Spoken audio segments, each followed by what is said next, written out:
Hello everyone, I am Prem Kaur Patle from KV number Chhindwara. Dear students, today I am here with the fourth part of Thinkers, Beliefs and Buildings. In this session we will read about the new religious tradition. आप इसमें नई धार्मिक परंपराओं के बारे में जानेंगे जिसमें हम स्पेशली महायान के बारे में जानेंगे. महायान बौद्ध मत का विकास किस तरह से हुआ था, as well as we will see about the Bodhisattva, which was a new concept in Buddhism. After that we will get the information regarding the growth of पौराणिक हिंदुइज्म. हम इसमें जानेंगे किस प्रकार से पौराणिक हिंदू धर्म का उदय होता है और उसमें वैष्णविज्म और शैविनिज्म, वैष्णव और शैव परंपराओं के बारे में जानेंगे. After that we will get an information about the building temples. मंदिरों को कैसे बनाया जाता था हम इस सेक्शन में जानेंगे.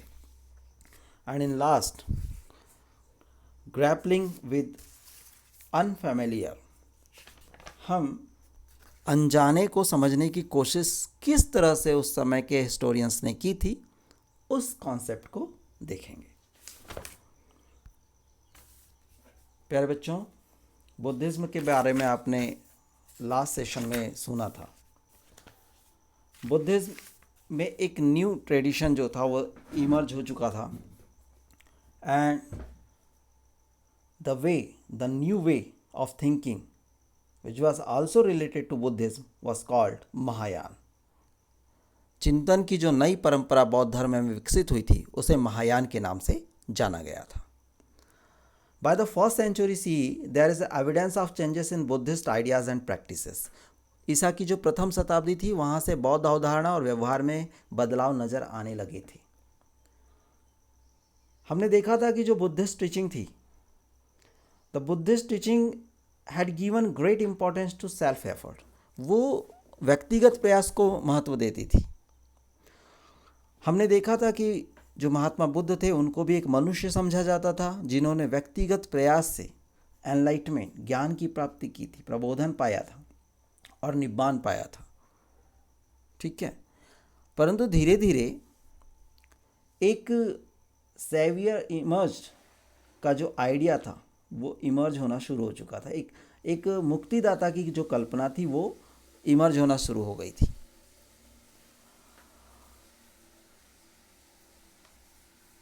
By the 1st century CE, there is evidence of changes in Buddhist ideas and practices. Early Buddhist teaching had given great importance to self-effort in achieving Nibbana. Besides, the Buddha was regarded as a human being who attained enlightenment and Nibbana through his own effort. Gradually, the idea of savior emerged. It was believed that he was the one who could ensure salvation. ये saviour का जो था, मुक्तिदाता की जो कल्पना आई थी, वो इस अवधारणा पर और इस विश्वास पर आगे बढ़ रही थी कि ये लोग मुक्ति दिलवा सकते हैं. ठीक है, ये लोग मुक्ति दिलवा सकते हैं और साथ ही साथ जो बोधिसत्व की अवधारणा को उभरने में इन्हीं लोगों का हाथ था, क्योंकि बोधिसत्व को एक बार परम करुणामय जीव माना गया. ठीक है, इसको बोधिसत्व वर परस्यूड एज डीपली कंपेंशनेट बीइंग, एक परम करुणामय जीव, and who accumulated merit through their efforts, जो अपने पुण्य कार्यों से अपने सत्कार्यों से पुण्य कमाते थे, लेकिन वे उस पुण्य का जो प्रयोग है दुनिया को दुखों में छोड़ देने के लिए और निब्बान प्राप्ति के लिए नहीं करते थे, बल्कि हमेशा ये दूसरों की मदद करते थे. Who accumulated merit through their efforts but used this not to attain Nibbana and thereby abandon the world but to help others. The worship of image of the Buddha and Bodhisattva became an important part of this tradition. बच्चों, ये जो बुद्ध थे, महात्मा बुद्ध और जो बोधिसत्वों की जो मूर्तियों की पूजा होने लगी वो अब इस नई परंपरा का एक महत्वपूर्ण हिस्सा बन चुकी थी. और ये इस तरह सोचना कि बोधिसत्व होंगे जो हमें निब्बान, हमें हमारी मदद करेंगे, हमारे मुश्किलों में हमारी मदद करेंगे, ये एक जो नई परंपरा थी ये महायान के नाम से जानी गई. ठीक है, this new way of thinking was called Mahayana, literally the great vehicle. Those who adopted this beliefs describe the older tradition as Hinayana और द लेजर व्हीकल. तो जो नई परंपराओं को मानने वाले लोग थे वो अपने आप को महायान कहलाए और जो पुरानी परंपराओं के आधार पर जो नए पुराने विश्वासों को अपनाए हुए थे उसको हीनयान से संबोधित किया गया था। हीनयान और Theravada. Supporters of Mahayana regarded other Buddhist as followers of Hinayana. Mahayana के जो अनुयायी थे दूसरी बौद्ध परंपरा के समर्थकों को हीनयान के अनुयायी कहते थे। लेकिन however followers of the older tradition describe themselves as Theravadins. लेकिन जो पुरातन परंपरा के मानने वाले लोग थे वो अपने आप को थेरवादी कहते थे। ठीक है, इसका मतलब वे क्या होता था कि वे लोग जिन्होंने पुराने और प्रतिष्ठित शिक्षकों के बताए रास्ते पर चलने का प्रयास किया या जो चल रहे हैं वो थेरवाद की श्रेणी में आते थे। Now will see about the growth of Puranic Hinduism. इस इम्पॉर्टेंट सेक्शन में हम वैष्णविज्म और शैवनिज्म को जानेंगे। ठीक है, आपने देखा कि किस तरह से बौद्धिज्म में एक नई कल्पना यानी मुक्तिदाता की जो कल्पना थी उसका इमर्जेंस होता है। ठीक इसी तरह अलग अलग ढंग से उन परंपराओं के अलावा दूसरी परंपराओं में भी, दूसरे धर्म में भी अन्य परंपराओं का विकसित होना शुरू हो चुका था, जिन्हें आज हम हिंदू धर्म के नाम से भी जानते हैं। This included Vaishnavism and Shaivism. बच्चों ये थी परंपराओं में वैष्णविज्म और Shaivism. Vaishnavism a form of Hinduism within which Vishnu was worshipped as the principal deity. जिसमें भगवान विष्णु को महत्वपूर्ण देवता के माना जाता था वो वैष्णव। और शैवनिज्म में a tradition within which Shiva was regarded as a chief god, जिसमें शिव परमेश्वर हैं। इस संकल्पना के साथ जिस परंपरा को चलाया गया Shaivism. In which there was growing emphasis on the worship of the chosen deity. इसके अंतर्गत क्या होता था कि किसी एक विशेष देवता की पूजा का खास महत्व दिया जाता था। ठीक, and in such worship the bond between the devotee and the god. और इस तरह की आराधना जिसमें डिओटी और गॉड के बीच का जो रिलेशन है, संबंध है, was visualized as one of love and devotion. जो उनके प्रति प्रेम और समर्पण का रिश्ता था, that was known as a bhakti, उसे कहते थे भक्ति। बच्चों मुझे उम्मीद है कि आपको हीनयान में जो बोधिसत्व का कॉन्सेप्ट है वो ज़रूर समझ में आया होगा। अब आपको जो वैष्णविज्म और शैवनिज्म में हम पढ़ रहे हैं उसको समझना है। हिंदू परंपराओं में वैष्णविज्म और शैवनिज्म का एक अपना इम्पोर्टेंस है। जिस परंपरा में विष्णु भगवान को मुख्य देवता के तौर पर पूजा जाता है वो वैष्णव पंथ के कहलाते हैं। और जिस पंथ में भगवान शिव को मुख्य देवता के तौर पर उनकी पूजा की जाती थी उसको शैवनिज्म कहते हैं। हमने कई सारी पुराणों और ग्रंथों और कई ऐसे उदाहरण के आधार पर देखा था कि विष्णु भगवान की पूजा ज़्यादातर हिस्सों में की जाने लगी थी, क्योंकि उस समय वैष्णविज्म जो था वो एक इमरजेंस के तौर पर इस ट्रेडिशन के इमरजेंस के तौर पर था, एक डेवलप हो रहा था, जिसमें वेरियस इनकारनेशन ऑफ डाइटी को एक्सप्लेन किया गया था। हमने देखा कि भगवान विष्णु के अलग अलग अवतारों की भी बात की जा रही थी। In the case of Vaishnavism, cult develop around the various अवतार और इनकारनेशन ऑफ द डाइटी। वैष्णववाद में क्या होता है कि कई अवतारों के इर्द गिर्द उसकी पूजा पद्धतियाँ विकसित हुई और इसमें यह बतलाया गया कि 10 avatars were recognized within the tradition. और इस परंपरा में बतलाया गया कि भगवान विष्णु के 10 अवतार हुए थे। ठीक है, और ये क्या माना जाता है कि भगवान के अवतार कब लेते हैं, तो आप सभी ने शायद सुना हो, हमने सुना है कि यह माना जाता था कि जब पापियों के बढ़ते प्रभाव के चलते जब दुनिया में अव्यवस्था और नाश की स्थिति आ जाती थी तब विश्व की रक्षा के लिए भगवान अलग अलग रूपों में अवतार लेते थे। ठीक है, और संभवतः अलग अलग अवतार देश के भिन्न भिन्न हिस्सों में लोकप्रिय भी हुए थे। जैसे आप इन्हें स्थानीय देवता के तौर पर भी देख सकते हैं, और इन सब स्थानीय देवताओं को विष्णु का रूप मान लेना एक एकीकृत धार्मिक परंपरा के निर्माण का एक महत्वपूर्ण तरीका था। That was a way of creating a more unified religious tradition. कि भगवान जो लोग स्थानीय देवता होते थे उनको भगवान विष्णु का अवतार मान लेना, that is the symbol of unified religious tradition. ठीक, next, some of this form were represented in sculpture as were other deities। कई अवतार जो थे मूर्तियों के रूप में दिखाया गया और दूसरे देवताओं की भी मूर्तियाँ बनी। लेकिन जो भगवान शिव की बात करें तो शिव जो हैं उनको उनका जो प्रतीक है वो लिंग के रूप में बतलाया जाता है, और लेकिन कई बार मनुष्य के रूप में भी उन्हें दिखाया गया है। Although he was occasionally represented in human form too, all such representations depicted a complex set of ideas about the deities and their attributes through symbols such as head dresses, ornaments, and ayud weapons or auspicious objects the deities hold in their hands, how they are seated, etc. बच्चों, जो दूसरे देवताओं की मूर्तियां तो बनी और भगवान शिव को जो है वो उनके लिंग के प्रतीक के रूप में बनाया गया, लेकिन उन्हें कई बार मनुष्य के रूप में भी दिखाया गया है। और ये सारे के सारे जो चित्रण हैं वो मिश्रित अवधारणा पर आधारित थे। अब आपने उनको देखा होगा कि उनके जो शिरोवस्त्र है, उनके मुख के ऊपर का जो हिस्सा, वहाँ पर वो किस तरह के आभूषणों से विभूषित हैं। उनके गले में सर्प की माला है, आभूषण है, उनके हाथों में आयुध के तौर पर त्रिशूल है ना।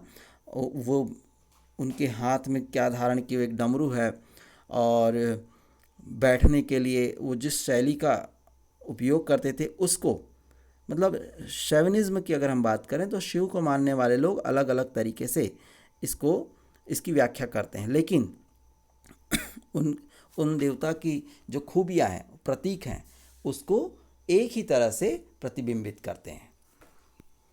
To understand the meaning of this sculpture, have to be familiar with the stories behind them. अब इन मूर्तियों का मतलब समझने के लिए इतिहासकारों को जो है इनसे जुड़ी हुई कहानियों से भी परिचित होना पड़ा। ठीक है। Many of which are contained in the Purans. अब इनसे संबंधित बहुत सारी जो कहानियाँ हैं, किस्से हैं, वो पुराणों में भी लिखे हुए हैं। And which were compiled by Brahmins, ये ब्राह्मणों के द्वारा उसको रचित किया गया। पुराणों की जो रचना है ब्राह्मणों के द्वारा की गई।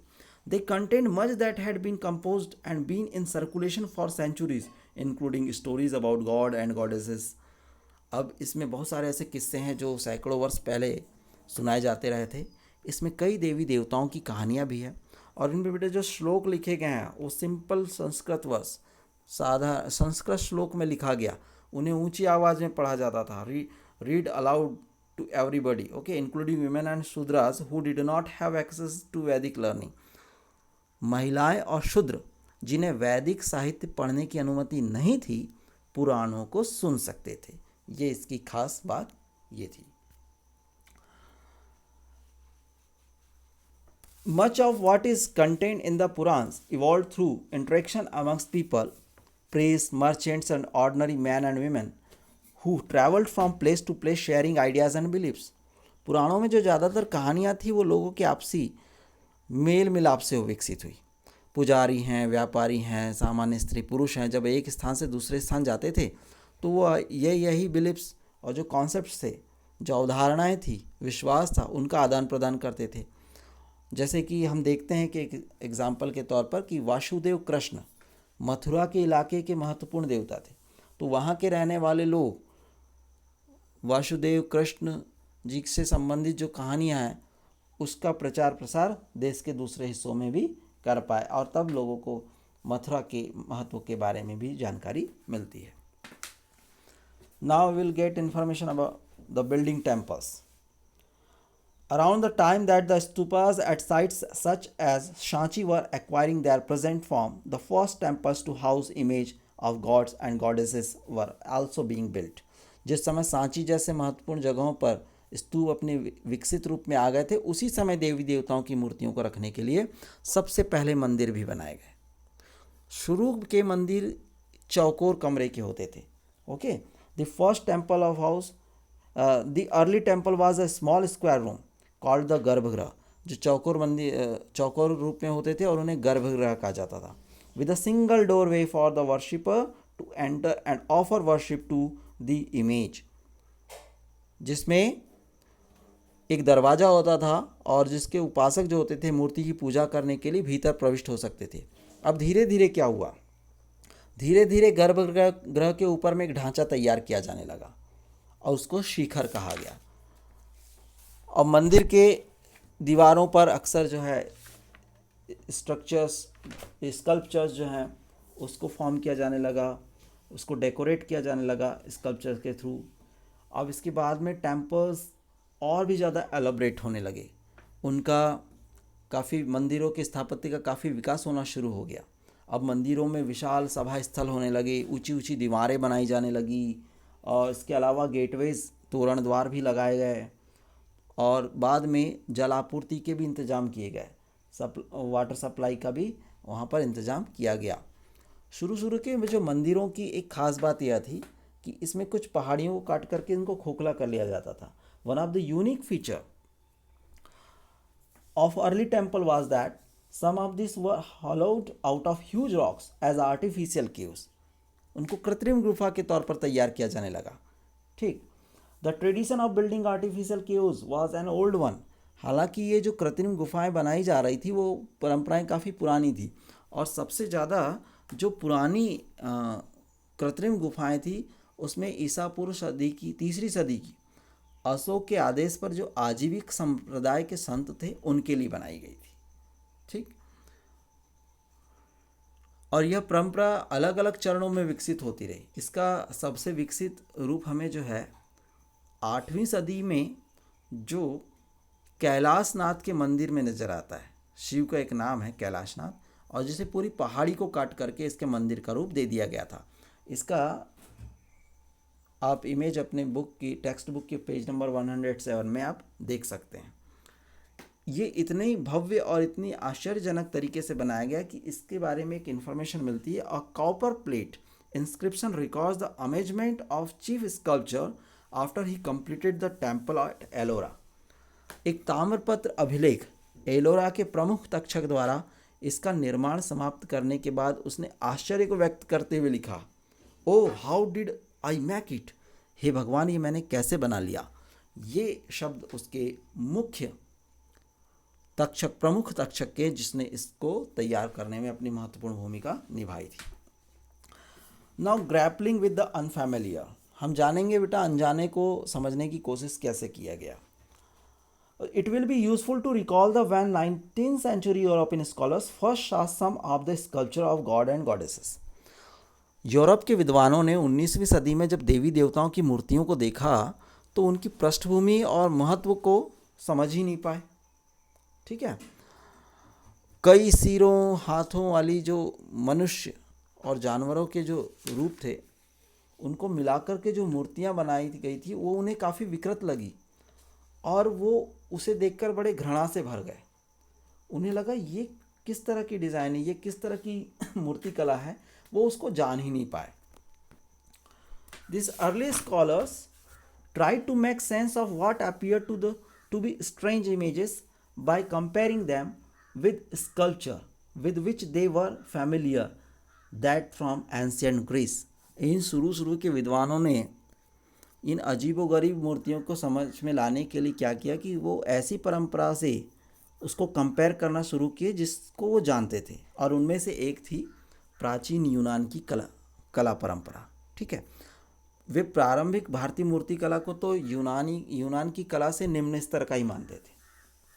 ओके, ये they found early Indian sculpture inferior to the works of Greek artists, but they were very excited when they discovered images of Buddha and Bodhisattva that were evidently based on Greek models. लेकिन जब उन्हें बुद्ध और बोधिसत्व की मूर्तियों की खोज हुई तो काफ़ी उत्साहित हुए, क्योंकि ये जो मूर्तियाँ थी लगभग ग्रीक मॉडल पर बनी हुई थी, यूनानी प्रतिमानों पर ही बनी हुई थी। ठीक है, और ये ज़्यादातर नॉर्थ वेस्ट वाले हिस्सों में पाई गई थी, जैसे तक्षशिला और पेशावर वाले शहरों पर, जगहों पर। और ये ऐसी जगह थी जहाँ पर इंडो ग्रीक रूलर्स ने पहले भी शासन कर चुके थे 2nd सेंचुरी BC में। तो इन्हें ये इंडियन जो स्कल्पचर था ये उस समय का बेस्ट एग्जाम्पल लगा। उन्होंने इसको स्कल्पचर का बेस्ट एग्जाम्पल के तौर पर इसको कंसीडर किया था।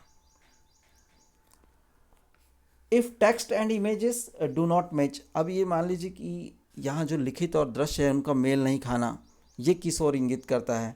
तो ये इस समस्या को समझने के लिए इतिहासकार सबसे पहले क्या काम करते हैं, और ये जो सबसे बेहतरीन तरीका भी होता है कि जो टेक्स्ट होते हैं, रिटन टेक्स्ट, उनकी इन्फॉर्मेशन को कलेक्ट करना, फिर भारतीय जो मूर्तियाँ थी भारतीय मूर्तियों की जो यूनानी मूर्तियों से तुलना करने का जो निष्कर्ष निकालने के बाद जो कुछ डिसीजन पे वो पहुंचते थे ना, तब वो उनके लिए इस समझ को पैदा करने में मदद करता था कि ये मूर्तिकला वास्तव में क्या कहना चाहती है। लेकिन ये बहुत आसान नहीं था। इसका सबसे दिलचस्प उदाहरण मिलता है महाबलीपुरम में। एक विशाल चट्टान पर उत्कीर्ण मूर्तियाँ, ये है बेटा, ये आपके पेज नंबर 109 में। इस मूर्तिकला को देखने के बाद कुछ हिस्टोरियंस ने माना कि इसमें गंगा नदी के स्वर्ग से अवतरण का चित्रण है। आपने सुना होगा कि गंगा को स्वर्ग से बुलाया गया था, जिसे शिव की जटाओं में पहले आमंत्रित किया गया, फिर क्योंकि उसका वेग सह नहीं कर सकती थी धरती, इस वजह से तो कहा जाता है कि ये जो महाबलीपुरम में जो चित्रण है वो गंगा को स्वर्ग से धरती पर बुलाने का है। और चट्टान की सतह के मध्य में जो प्राकृतिक दरार है शायद नदी को दिखा रही है, ऐसा ये कुछ हिस्टोरियंस ने कहा। The story itself is narrated in the Puranas and the epic, other feel that it represented a story from the Mahabharata. और कुछ लोग का कहना है ये, क्योंकि ये कथा महाकाव्य पुराणों में भी वर्णित है, तो दूसरे विद्वान मानते हैं कि ये यहाँ पर महाभारत के में जो कहानी बतलाई गई है उसमें अर्जुन की तपस्या को दिखलाया गया है महाबलीपुरम में। जो वो दिव्यास्त्रों को पाने के लिए तपस्या करता है उसके बारे में बतलाने की कोशिश की गई है। वे मूर्तियों के बीच एक साधु को केंद्र में रखे जाने की भी बात को महत्व देते हैं। बच्चों, शायद आज आपको ये सब समझ में आ गया होगा। Thank you for watching this video.